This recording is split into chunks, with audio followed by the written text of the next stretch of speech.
Baby, kung mahal mo ako, sagutin mo nga mga tanong ko. Kahit anong tanong, sasagutin ko. At bago mo pa ako minahal, minahal na kita. May mga crush ka ba dito sa TikTok?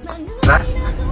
Wala tayong alam dyan. Wala akong alam eh. Ito naman, crush lang naman eh. Sige na. Promise, di ako magagalit. Sigurado ka? Oo, sigurado. Di ako magagalit. Si Lenlen, si Yvette, si Victoria. Actually, apat sila eh. Pero hindi ko na-crush yung pang-apat. May jowa na. Oh, wow. Updated? Hindi. Nakita ko lang sa FYP. Nakita ko. Oh, so friend kayo. Galing. So magaganda naman. Lahat sila magaganda at chinita. Pero ikaw yung pinakamaganda. Ikaw yung katas. So ako ang number 1. Oh, sino naman ang number 2? Wala namang ganyan.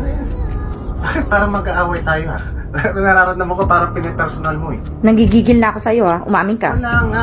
Tsaka baby, masakit yung lalamunan ko. Hindi ako makapagsalita. Pwede bukas na lang. Gusto mo lagyan ko ng butas ang leg mo? Nang matanggal yung bara mo? Yung problema sa iyo eh.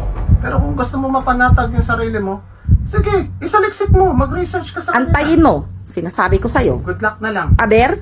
Bakit? Naka-private sila.